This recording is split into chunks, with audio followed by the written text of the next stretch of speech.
Assalamualaikum warahmatullahi wabarakatuh.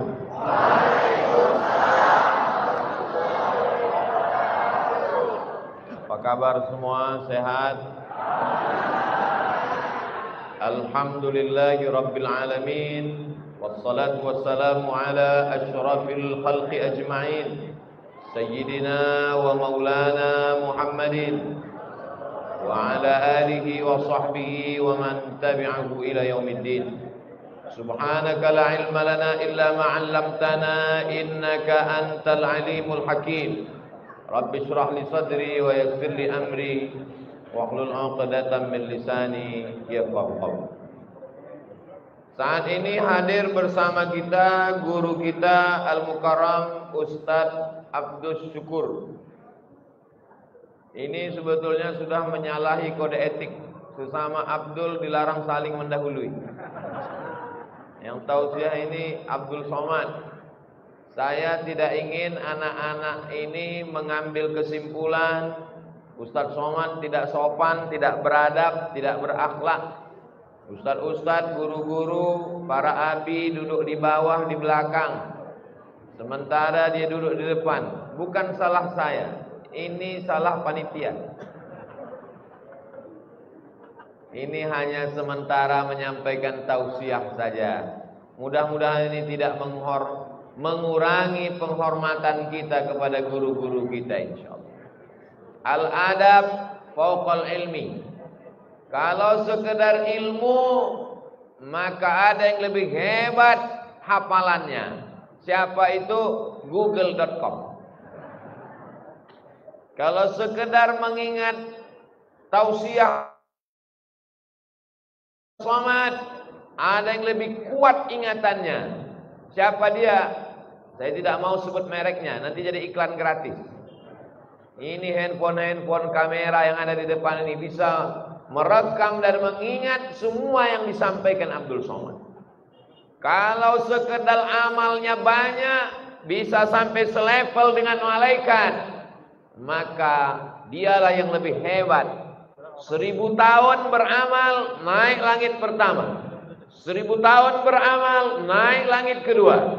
1000 tahun beramal, naik lagi sampai akhirnya dia selevel sejajar dengan malaikat.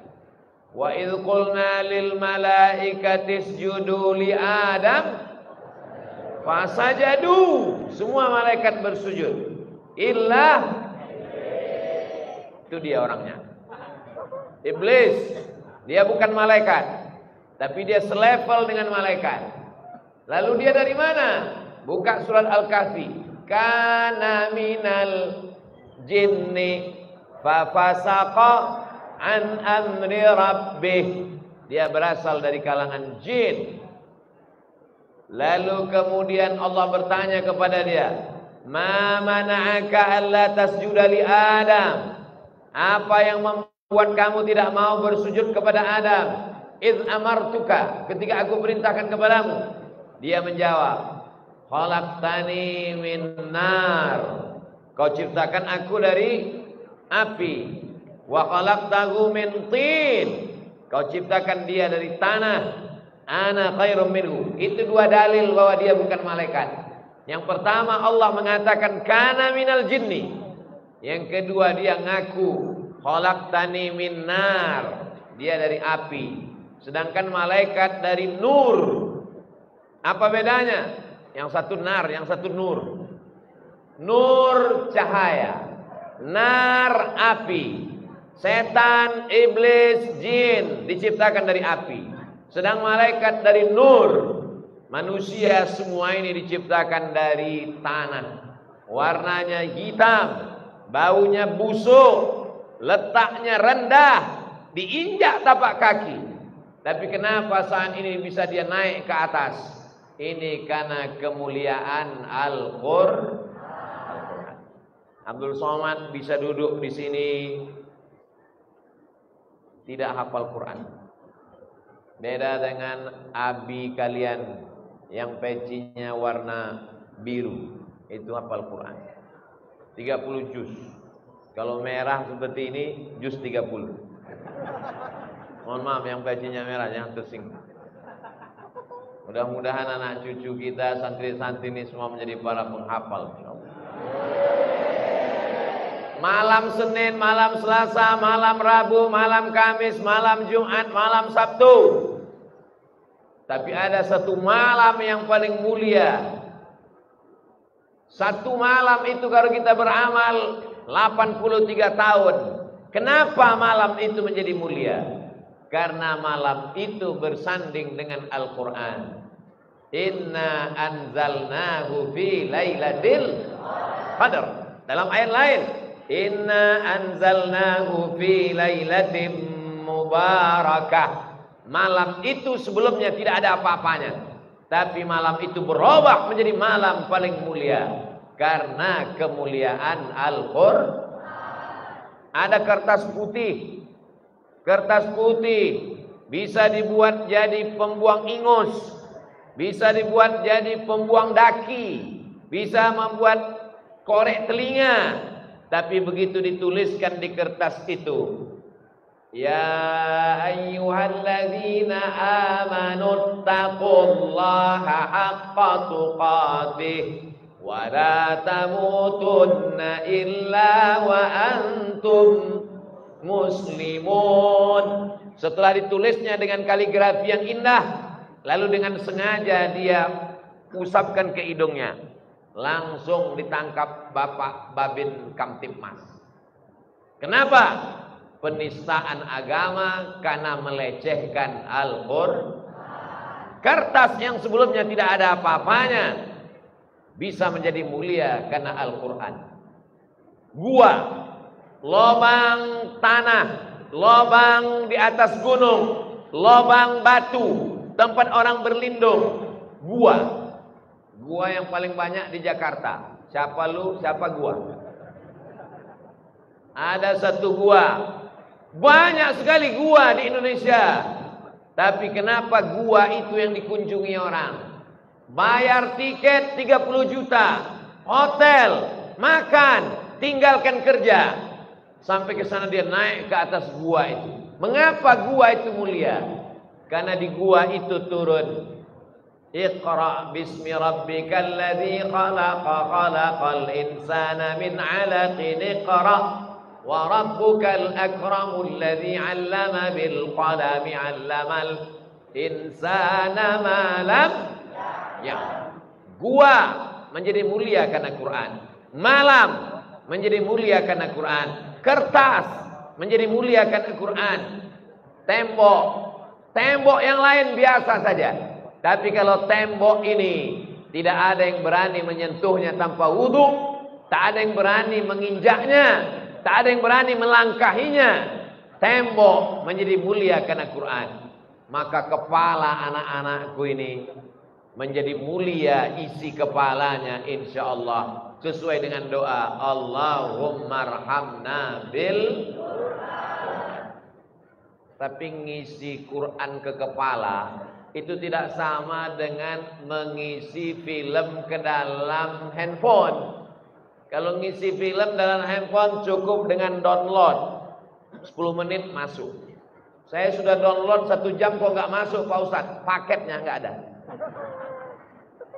Perlu 3 tahun, nggak hafal 3 tahun, 6 tahun, nggak hafal 6 tahun, 10 tahun, nggak juga hafal, ganti kepala. Yassarnal Qur'ana lidzikri fahal min muddakir. Kami sudah mudahkan kepala ini untuk mengingat Al-Quran. Tapi kalau sudah tua macam saya ini, dibaca ujung lupa pangkal, dibaca pangkal hilang ujung, dibaca tengah hilang ujung pangkal. Maka mumpung anak-anakku masih muda sekalian, manfaatkanlah ini semua. Beberapa waktu yang lalu ada seorang ulama orang Mesir, tidak bisa tinggal di Mesir karena politik. Akhirnya beliau mendapat suaka politik dari pemerintah Qatar. Dia menjadi ketua ikatan ulama seluruh dunia. Namanya Al-Imam Al-Ustadz Ad-Doktor Profesor Syekh Yusuf Al-Qaradawi. Dia menulis buku. Nanti download bukunya dalam bentuk PDF. Judul bukunya At-Tatarruf Al-Ilmani fi Muwajahatil Islam Namuzaj Turkiya wa Tunis. Ulang Pak Ustaz. Tulis di Google At-Tatarruf Al-Ilmani fi Muwajahatil Islam Namuzaj Turkiya wa Tunis. Download PDF. Handphone saya nggak bisa tulis Arab, belum mu'alaf. Loba. Gratis, download, tahmil artinya download. At-Tatarruf Al-Ilmani, gerakan radikal sekularisme fi muwajahatil Islam, dalam menghantam Islam. Gerakan menghanguskan Islam. Contoh yang dia tulis dalam buku itu 2 negara. Pertama, Turkiya. Yang kedua, Tunisia. Bagaimana gerakan radikal sekularisme? Pertama, masjid ditutup. Masjid dijadikan museum. Yang kedua, tidak boleh pakai bahasa Arab. Azan pun tidak boleh pakai bahasa Arab. Bayangkan kalau sampai azan di Jakarta pakai bahasa Betawi. Allah gede banget. Ceramah tabligh akbar, bubarkan. Kalau ada ustadz yang berani, tangkap. Gerakan politik, hancurkan. Ketika itu Sultan Abdul Hamid memimpin, jatuhkan. Ketika umat Islam lemah, disitulah Palestina direbut oleh Israel. Sebelumnya mereka bawa 1 koper uang emas menghadap Sultan Abdul Hamid di Istanbul. Sultan Abdul Hamid, berikan tanah Palestina ke kami, kata orang Yahudi. Ini uang emas. Apa kata Sultan Abdul Hamid? Yang direbut dengan tetes darah syuhada tidak akan kujual dengan emas. Yahudi sakit hati, marah mereka. Akhirnya ditumbangkan Sultan Abdul Hamid, dihancurkan Islam. Lalu peristiwa itu terjadi kapan? Peristiwa itu terjadi tahun 1924. Sekarang tahun 2022. Tahun depan 2023. Tahun depan 2024. 2024 bukan sekedar pilkada dan pileg. 2024 adalah 100 tahun penghancuran Islam. Tapi apa yang terjadi di Turki setelah 100 tahun? Kurang 2 tahun. Sekarang 2022. 2 tahun lagi 100 tahun. 1 abad lamanya. Apakah Islam hilang? Apakah masjid tutup? Apakah anak muda sekuler? Apakah Islam hancur? Masya Allah, tabarakallah. Saya sedang berada di pesantren tahfiz Quran As-Saifur Rahim Sulaimaniyah. Allahu Akbar. Dia tidak membawa senjata, dia tidak membawa partai, dia tidak membawa apapun. Yang dia bawa hanya Quran saja. Dia ajarkan muridnya baca Quran. Setelah bagus baca Quran, tahsin ngapal Quran. Setelah itu diajarkannya baca kitab, akidahnya Ahlussunnah wal Jamaah, fikihnya bermazhab. Dan uniknya, dia tidak hanya sekedar bertasawuf, tapi dia bertarekat. Tarekatnya adalah Naqsyabandiyah. Dari Imam Bahauddin Naqsyabandi, sanadnya sampai kepada Sayyidina Abu Bakar Siddiq, sampai kepada Sayyidina Maulana Muhammad sallallahu alaihi wasallam. Akhirnya setelah 100 tahun, apa yang terjadi? Di mana-mana pondok pesantren. Walaupun kota itu kota kecil, muslimnya minoritas. Yang berdiri adalah pesantren tahfiz Quran Sulaimaniyah. Dari Turki sampai ke kota kecil di Sumatera Utara. Orang Islam di sana minoritas. Nama kotanya Pematang Siantar. Ustaz kok tahu? Saya yang meletakkan batu pertamanya. Dari Turki begitu jauh sampai. Jadi hari ini saya sampai kemari, pahalanya mengalir kepada Syekh Sulaiman Hilmi Tunahan. Allahumma fillahu warhamhu wa'afihi wa'afwan. Beliau tidak perlu doa saya.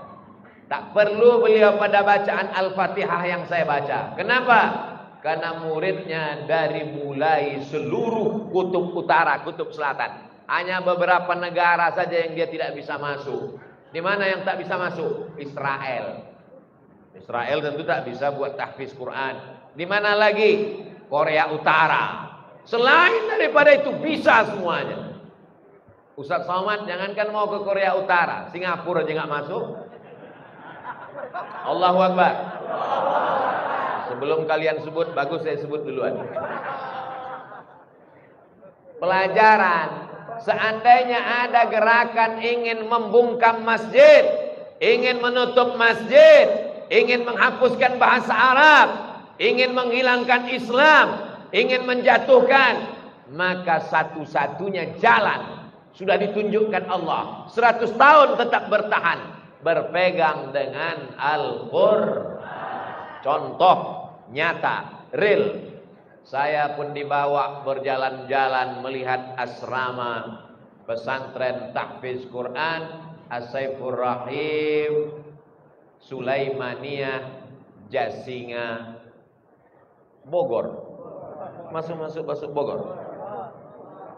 Saya sangka kita sudah di Istanbul tadi. Ustaz Somad, ini kamarnya. Oh, ini kamar santrinya. Iya. Lemarinya mana? Kenapa cuma ada tempat tidur, nggak ada lemari?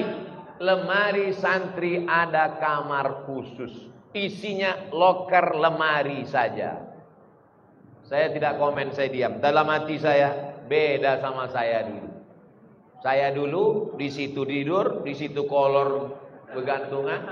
Tolong nanti sebelum diupload yang cerita ini dipotong.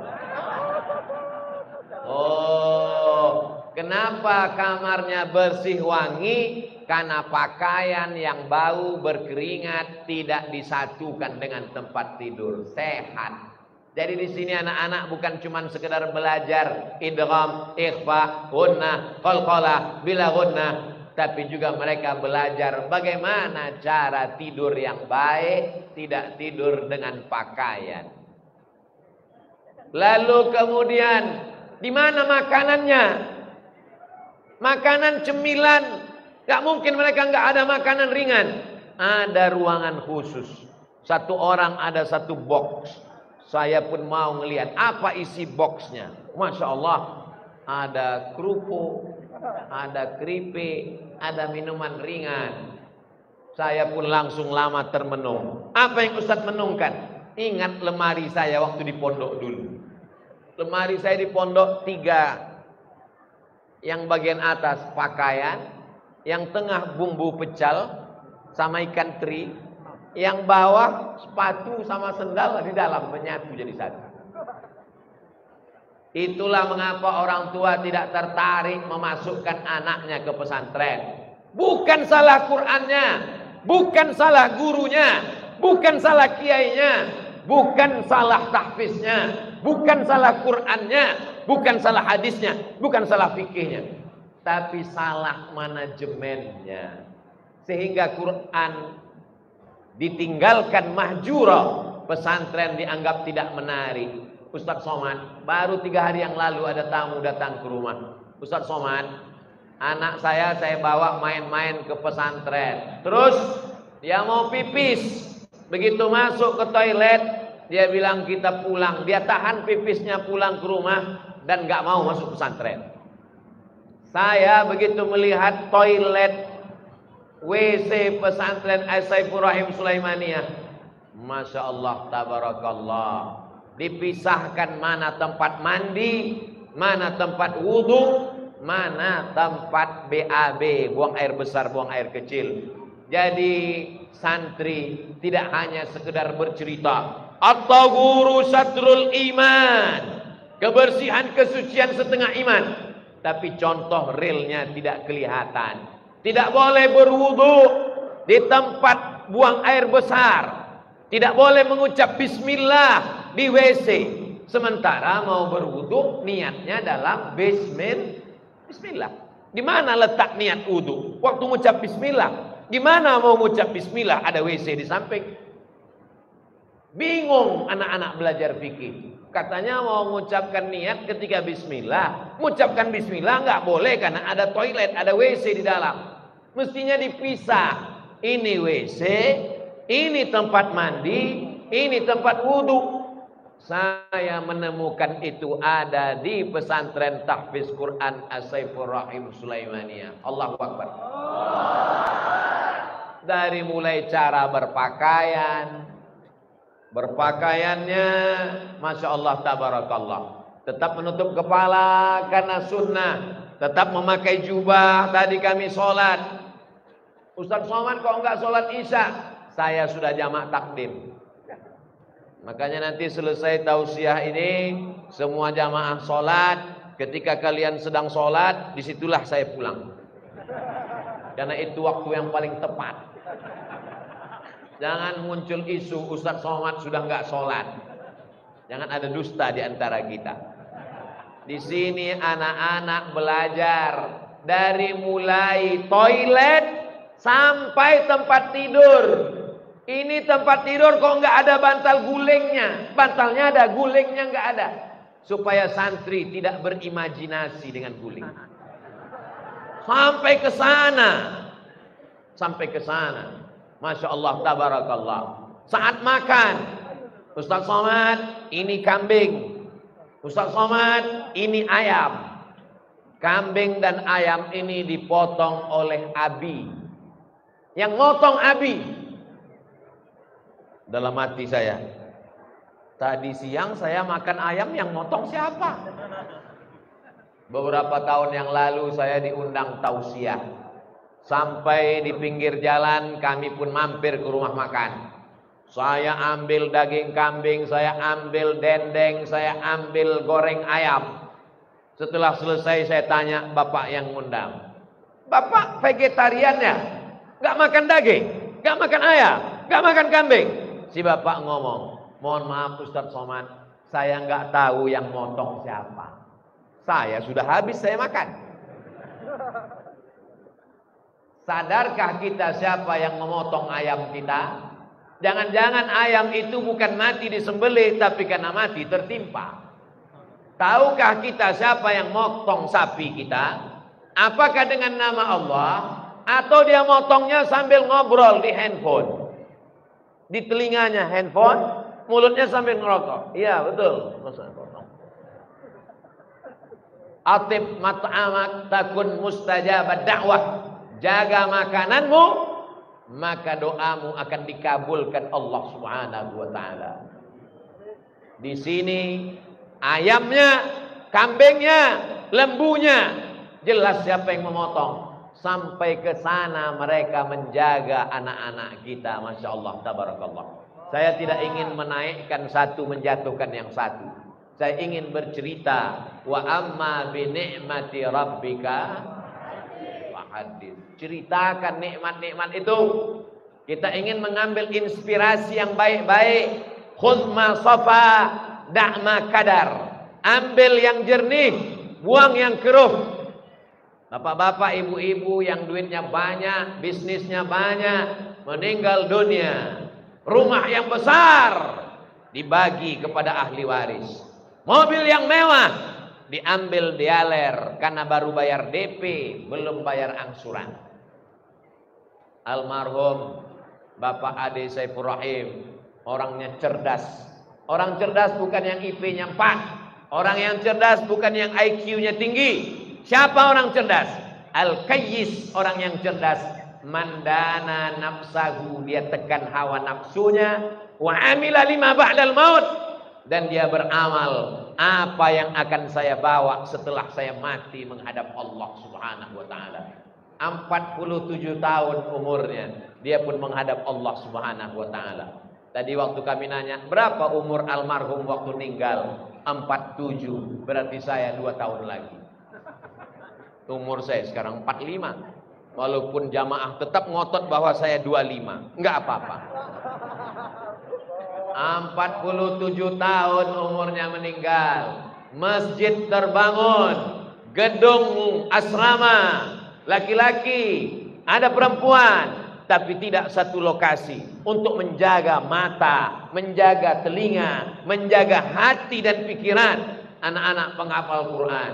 Saya baca jadwal mulai jam 4 subuh sampai jam 9 malam. Baca Quran, murajaah, ngapal Quran, tapi tetap tidak ketinggalan komputer, tetap tidak ketinggalan pelajaran-pelajaran penting zaman modern. Jangan bayangkan anak penghafal Quran kumuh, lusuh, bau, kotor. Begitu kita sampai melihat, agak berbisik kita tanya, ini direktur dari perusahaan mana? Ini adalah santri-santri, pakai dasi, pakai jas, ganteng-ganteng. Saya tangka orang dari Istanbul, Islamabad, Pakistan, dari luar negeri, ternyata dari Jasinga. Allahu Akbar. Ibu-ibu yang ada di bawah, saya tahu kalian sedang melihat layar di bawah. Kalau kalian mau cari menantu, datanglah kemari penghafal Quran. Booking dari sekarang sebelum disambar elang. Bapak Ibu yang dimuliakan Allah Subhanahu wa taala. Pagi, petang, siang dan malam mereka membaca Quran. Penghafal Quran tamat, berangkat ke Turki. Saya tanya, biaya makannya gimana? Minumnya di Turki gimana? Ustaz Somad, mereka di Turki beasiswa 100% full. Dalam hati saya, kenapa aku lahir terlalu cepat? Coba kalau lahirnya agak belakangan, kan enak zaman sekarang bisa belajar di sini. Tapi insya Allah, walaupun kita tidak bisa, anak-anak kita ke depan insya Allah. Amin. Jangan khawatir, yang namanya gerakan sekularisme, liberalisme, komunisme, ateisme, ada namanya orang tidak percaya sama Tuhan sama sekali. Itu namanya ateis. Tapi ada orang yang percaya sama Tuhan, tapi tidak percaya sama agama. Bagi dia semua agama benar. Tuhan itu hanya dipanggil dengan nama-nama yang berbeda. Sinkretisme, menyatukan agama. Maka dia ikut semua perayaan. Semua benar. Dalam Islam kita diajarkan inna dina indallahil. Banyak orang tua yang cemas. Saya takut anak saya murtad. Saya takut anak saya kafir. Saya takut anak saya sekuler. Saya takut anak saya sinkretis. 100 tahun jawabannya sudah diberikan oleh Syekh Sulaiman. Berpegang saja anakmu dengan Quran. Kami buktinya sampai hari ini tegak agama Allah Subhanahu wa taala. Bahkan tidak hanya sekedar mereka di Istanbul, sampai ke Jasinga, sampai ke Sumatera Utara, sampai ke Papua, sampai ke Korea Selatan, sampai ke Eropa. Allahu Akbar. Siapa yang tidak bisa melakukan sesuatu yang baru, maka tinggal ikut saja ijtihad Syekh Sulaiman. Insya Allah dia selamat. Wahai bapak ibu, kalau kamu tidak penghafal Quran, kamu bukan kiai, kamu bukan ulama, cerdas, bangun pesantren tahfiz Quran. Sediakan masjid asrama, sediakan dapur, toilet, kamar mandi.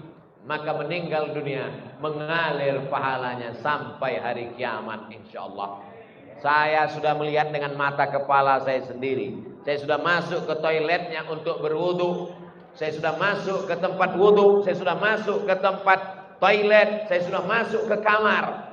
Maka silakan datang ke Jasinga, datang ke pesantren tahfiz Quran As-Saifur Rahim Sulaimaniyah Jasinga. kalau diizinkan masuk. Kalau nggak diizinkan jangan maksa. Saudara yang dimuliakan Allah Subhanahu wa taala, panjang umur, sehat badan. Walaupun saya tausiahnya di sini, tapi insya Allah video ini ditonton oleh saudaraku dimanapun berada. Walaupun kau kerja di luar negeri, untuk apa guna uang banyak kalau di kampung orang tak bisa baca Quran? Pulang, bangun masjid, bangun asrama, jalin kerjasama, masukkan anak-anak penghafal Quran, mati menghadap Allah, liang lahatmu sejauh mata memandang, pahala pagi dan petang mengalir tidak putus sampai kapan? Madamatis samawati wal ard, sampai hari kiamat insyaallah. Adapun tadi kita bacakan Al-Fatihah 1 kali, Qul huwallahu 3 kali, itu sebagai tambahan dan menjadi inspirasi buat kita semua. Mudah-mudahan yang hadir, yang melihat, yang mendengar masuk ke hatinya, segera berubah menjadi amal soleh, bukan soman. Allahumma arhamna bil Qur'an waj'alhu lana imamah wa nuran wa hudan wa rahmah. Allahumma dzakirna minhu ma nasina wa 'allimna minhu ma jahilna warzuqna tilawatahu ana al-laili wa atrafan nahar waj'alhu lana hujjatan ya Rabbal Alamin. Kalau ada orang yang berpikir pesantren tahfiz Quran sudah banyak, guru-guru ngapal Quran sudah banyak, santri ngapal Quran sudah banyak, dia tidak tahu berapa orang Indonesia yang tak bisa baca Quran. Sekarang kita cek berapa orang Indonesia yang nggak bisa baca Quran. Mudah-mudahan masih ada paket. Ada wifi ya? Buta huruf Al-Quran, gitu cara nulisnya. Kalau mau tahu berapa orang nggak bisa baca Quran. Sensus Badan Pusat Statistik, buta huruf Al-Quran 53%. Jadi kalau ada 100 orang Indonesia ngumpul dan semuanya muslim, saudara kita yang non muslim tidak masuk. Ada 100 orang, berarti ada 53 orang nggak bisa baca Quran. Itulah kalau yasinan nggak keluar suara, mulut aja kalau. Kalau disuruh suaranya agak kuat dikit, coba kuatkan suaranya. Ya Asin. Loh, kok ente baca ya Asin? Ini tulisannya rupanya baca Latin. Alat zina. Kok alat zina? Rupanya alladzina. Salah siapa? Siapa yang mau kita salahkan? Kalau ada orang sakit terbujur kaku di rumah sakit, yang satu nyalakan kepalanya kena panas, yang satu nyalakan badannya nggak istirahat, yang satu nyalakan mulutnya nggak minum air, dehidrasi kurang cairan, yang satu nyalakan kakinya terlalu banyak jalan. Akhirnya orang yang jenguk itu mengatakan, kamu sakit gara-gara ini, kamu sakit. Yang sakit bertambah sakit, error, mati, meninggal mantan. Terlalu banyak yang menyalahkan. Kalau mati lampu, lalu kemudian dicari mesin, diesel, dihidupkan, nggak hidup, semua menyalahkan. Kenapa nggak dites dulu? Kenapa nggak dibeli minyak? Kenapa nggak diservis? Tidak ada yang menyalakan lampu untuk mengusir kegelapan. 53 orang. Kalau kita ada 100 orang, 53 orang tidak bisa baca Quran. Kalau kita ada 1000 orang, 530 orang tidak bisa baca Quran. Kalau kita ada 1 juta orang, 530.000 orang tidak bisa baca Quran. Maka setiap desa mestinya ada sekolah tahfiz Quran, insyaallah. Amin. Anak-anakku sekalian, kalian tamat dari As-Saifur Rahim Sulaimaniyah, silakan kalian jadi polisi, silakan jadi tentara, silakan jadi pengacara, silakan jadi anggota dewan, silakan jadi bupati, tapi kalian tetap punya pesantren tahfiz Quran. Setuju? Ini yang dapat menyelesaikan masalah umat. Taraktu fikum amraini, ku tinggalkan pada kamu 2 perkara. In tamassaktum bihima, kalau kamu pegang, lan tadillu abada, kamu tak akan sesat untuk selamanya. Kitabullah, Al-Quran. Fokus saja adik-adik anak-anakku sekalian di Quran.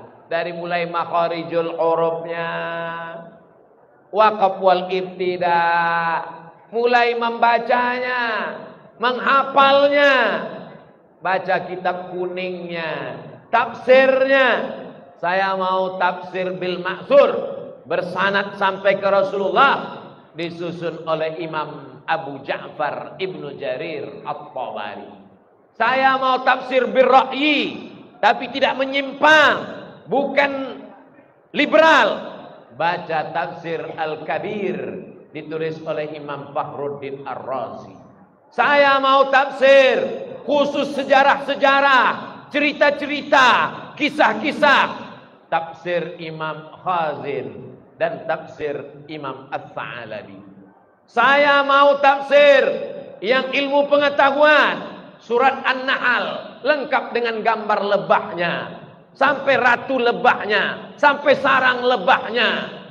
Buka tafsir Al-Jawahir, ditulis oleh Syekh Jawahir Tantawi. Saya mau tafsir dari aspek bahasanya, sastranya. Buka tafsir Al-Kasyaf, ditulis oleh Imam Az-Zamakhsyari. Saya mau tafsir khusus untuk mufradat, kosakatanya. Buka tafsir 2 Jalal, Jalaluddin Al-Mahalli, Jalaluddin As-Suyuti, meninggal tahun 911. 1 Jalal, Jalal, 2 Jalal, Jalalan. Karena dia jadi mudhaf ilaih, tafsir Jalalain. Sama jumlah tafsirnya dengan jumlah ayatnya setelah dihitung seorang ulama di Yaman. Saya mau tafsir isinya fikih, fikih salat, fikih zakat, hadis, ayat-ayat ahkam. Buka tafsir Al-Jami' li Ahkamil Quran, ditulis oleh Imam Al-Qurtubi dari Cordova, Spanyol. Ditulis oleh Imam Abu Bakar Ibnul Arabi, bukan Ibnu Arabi. Ditulis lagi oleh Imam Al-Qiyah Al-Harasi dari kalangan mazhab Syafi'i. Pintu masuknya adalah bahasa Arab. Dan di Sulaimaniyah, Masya Allah, Ustadz, ini anak-anak nanti habis ngapal Quran gimana? Mereka masih ada lagi namanya belajar bahasa Arab, belajar baca kitab, supaya dia tidak hanya sekedar hafal Quran, tapi juga mentadabbur, memaknai, memahami makna Al-Quran. Maka lengkaplah di kepalanya Al-Quran dan sunnah-sunnah Rasulullah Sallallahu Alaihi Wasallam. Untuk apa hafal Quran kalau hatinya enggak zikir?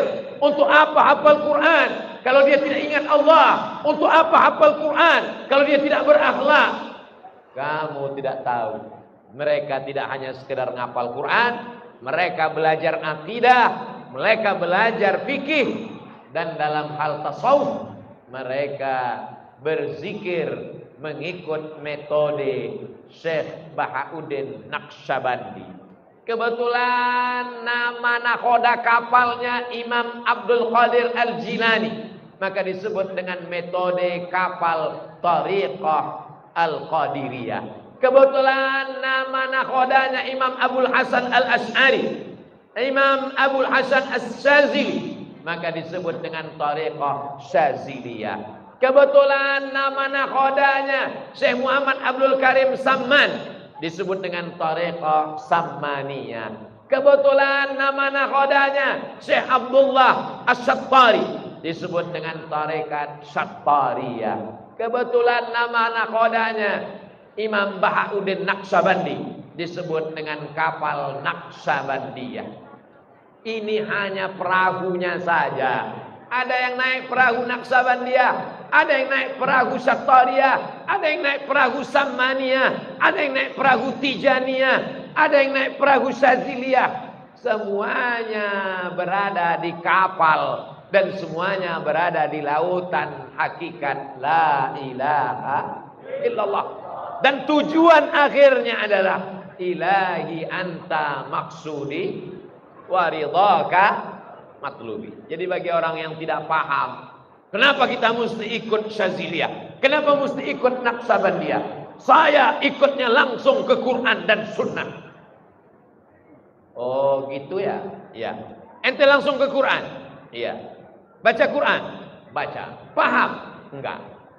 Terus nggak paham Quran, baca terjemah? Baca. Terjemah siapa? Terjemah Departemen Agama. Sama kan, ikut ulama. Mari kita kembali kepada Sunnah. Kamu ketemu dengan Nabi? Enggak. Terus belajar Sunnah gimana? Ngikut Imam Bukhari. Sama, ikut Imam Bukhari. Dalam hadis ikut Imam Bukhari. Dalam tafsir ikut Imam Tabari. Dalam tasawuf ikut Imam Al-Ghazali. Dalam akidah ikut Imam Abul Hasan Al-Asy'ari. Kita mengikut Quran dan Sunnah, tapi tetap mengikut al-ulama warasatul anbiya. Jadi jangan kaku memahami, mengikut Quran dan Sunnah. Kalau tidak ikut para ulama, maka kita akan sesat. Dhalla, sesat. Wa adalla, dan menyesatkan orang lain. Saya berharap setelah kajian di Sulaimaniyah Jasingan, video saya ini akan ditonton pejabat-pejabat, orang-orang kaya, punya tanah, punya rumah, punya duit banyak. Jangan tinggal tapi tidak mengalirkan apa-apa, tapi tinggalkanlah warisan seperti yang sedang dilihat, mengalir pahalanya insyaallah.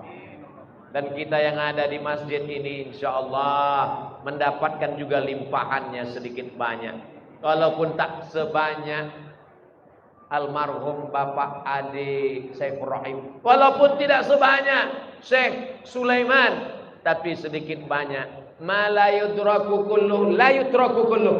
Siapa yang tidak bisa dapat 100%, jangan tinggalkan semuanya. Saya ini Pak Ustadz preman, saya ini dulu nggak ngaji, saya nggak bisa baca Quran, saya balas sakit hati saya. Anak saya mesti penghafal Quran. Bagus, begitu cara balas dendamnya.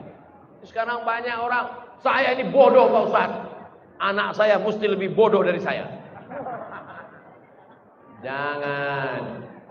Setiap anak ini nanti akan diminta tanggung jawab di hadapan Allah. La tus'alunna yauma idzin 'anin na'im. Anak nikmat yang luar biasa. Rabbi habli minas shalihin. Tapi setelah dapat, sudahkah kau ajarkan anakmu ngaji? Sudah kau ajarkan dia membaca Quran? Sudahkah kau ajarkan dia berzikir? Akidah kita nggak bisa baca kita, solawat kita nggak pandai. Maka kalau kita sadar kita tidak punya apa-apa, kita serahkan anak kita ke pesantren. Selamat dunia, selamat akhirat. Fid dunya hasanah wa fil akhirati. Allahumma salli ala sayyidina Muhammadin tibbil qulubi wa dawaiha wa afiyatil abdani wa shifaiha wa nuril absari wa dhiyaiha wa ala alihi wa sahbihi wa sallim. Di antara yang memberikan kesembuhan adalah salawat. Tapi Allah berkata dalam Al-Quran, wa nunazzilu minal Qur'ani ma huwa Air ketika dibacakan ayat-ayat Al-Quran maka berubah. Dilihat pakai mikroskop, muncul molekul-molekul cahaya seperti bunga kristal. Mana Pak Ustaz? Mana? Lagi-lagi kita kembali ke google.com. Tulis di situ miracle of water. Tulisannya Pak Ustaz, miracle of water. Miracle of water, keajaiban air. Setelah ditulis, pilih image, gambar, muncul molekul cahaya. Yang menemukan bukan orang Islam, namanya Masaru Emoto. Setelah dipakai, dukun-dukun juga diundang sama dia. Disuruh baca mantra, dibacakan mantra-mantra, tiba-tiba molekulnya hitam. Black magic. Tapi begitu dibacakan ayat-ayat Quran, maka molekul-molekul kristal cahaya. Pak Ustadz, kami di sini nggak pernah bacakan ayat Quran ke air. Di dalam tubuh anak-anak ini ada air. Di dalam tubuh kita ini minyak apa oli? Air. Ambil pisau silet, sobek kulitmu. Kalau keluar darah, darah itu adalah air. Tapi kalau keluar kabel, berarti kau sudah berubah jadi Robocop. Selama masih keluar darah, berarti di dalam tubuhmu ada air. Dan setiap hari kau membacakan Al-Quran, maka seluruh air dalam tubuhmu berubah menjadi molekul cahaya. Air itu masuk ke dalam jantung. Jantung menyemburkan air itu naik ke otak. Dari otak turun ke mata. Dari otak turun ke telinga. Dari otak turun ke hidung. Dari otak turun ke lisan. Lisanmu baik, hidungmu baik, matamu baik, telingamu baik. Setelah pulang ke rumah, bapakmu heran, ibumu heran. Dulu anak kita bangunnya jam 8, Pak. Sekarang bangun, kita yang bangun jam 8. Mereka baik. Kenapa? Karena di sini darahnya dibacakan Al-Quran, memunculkan molekul-molekul cahaya kristal. Jadi kalau mau baik negara ini, orangnya mesti baik. Kalau orangnya mau baik, dibacakan Al-Quran. Gimana mau baik? Baca Qurannya cuma seminggu sekali. Itu pun Yasin kecepatan 120 km per detik. Turjaun. Saudara yang dimuliakan Allah Subhanahu wa taala. Ketika Ustaz Abdul Somad tabligh akbar di tengah lapang, mari baca Quran, mari ngapal Quran. Selesai tabligh akbar, orang tua yang mau memasukkan anaknya bingung, mau masuk ke mana? Ada orang yang punya anak khawatir anaknya kena narkoba, kena LGBT, sakau, aliran sesat. Ada orang kaya yang bingung hartanya mau dibuang kemana. Dipertemukan dalam pengajian. Yang kaya bangun masjid, bangun sekolah tahfiz Quran, sehingga anaknya selamat. Yang kaya mendapatkan berkah rezekinya, yang punya anak mendapatkan anak yang soleh, amal jariah mengalir sampai akhirnya kita menghadap Allah Subhanahu. Allahumma salli ala sayyidina Muhammad wa asghiri zalimin bizalimin wa akhrijna min bainihim zalimin wa ala alihi wa sahbihi ajma'in. Sallallahu rabbuna ala nuril mubin Ahmad al-Mustafa sayyidil mursalin wa ala alihi wa sahbihi ajma'in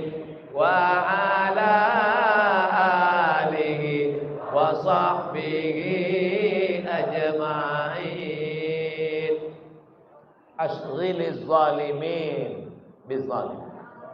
Urus Qur'anmu, urus anakmu, urus makanmu, urus masjidmu, hidupmu, biar Allah yang ngurus.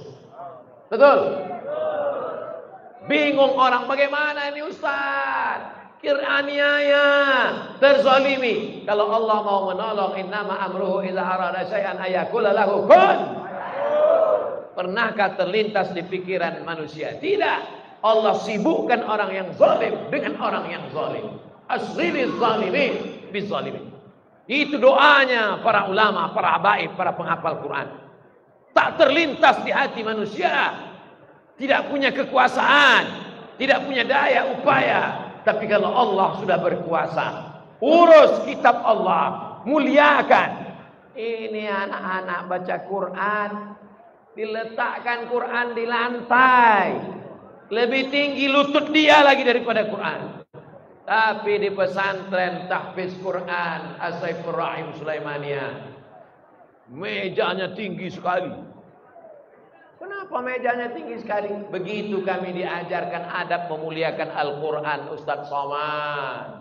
Quran tidak boleh di bawah lutut, naik ke atas. Sebelum baca Quran, setelah baca Quran dicium, dimuliakan. Kenapa tidak ada kaligrafi di dinding ruang tamu, di kamar? Biasa kita bertamu ke rumah orang, ada kaligrafi di kamar. Boleh jadi kita tidak pakai pakaian, ada ayat Al-Quran. Kita sudah melecehkan Quran, Ustaz Somad. Sampai ke sana pemikiran di Sulaimaniyah. Bayangan kita menempelkan kaligrafi di dinding kamar adalah penghormatan, memuliakan. Tapi ternyata kalau kita tidak menghormati, kita sudah menjatuhkan, meremehkan, tidak beradab kepada Al-Quran. Anak-anak di sini diajarkan adab-adab Al-Quran. Dengan itulah pertolongan Allah akan turun insyaallah. Amin ya rabbal. Tadi saya mulai jam 7, sekarang pas jam 8, sesuai dengan tertulis di botol 600 ml. Di mana-mana kalau saya tausiah, tidak boleh ada botol mejeng di atas meja. Gak boleh iklan gratis. Kalaupun ada botol, mereknya mesti dicopot. Tapi kenapa di sini ada botol? Rupanya ini air minum produk pesantren, kembali ke pesantren. Allahu Akbar. Anak-anaknya bukan sekedar diajarkan baca Quran, tapi juga mapan secara ekonomi.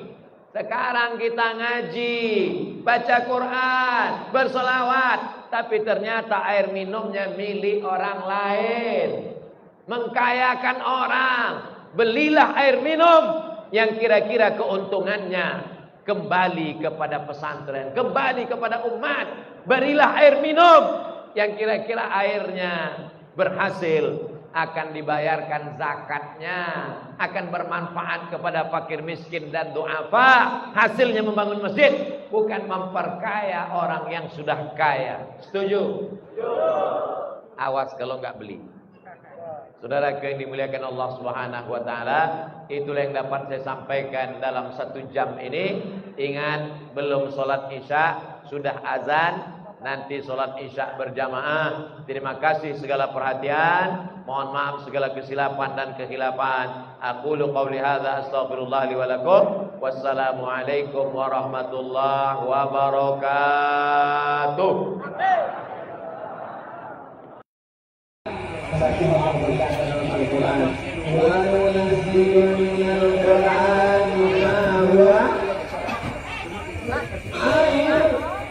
Kita dibacakan ayat-ayat Al-Quran yang sebenarnya dilihat sebagai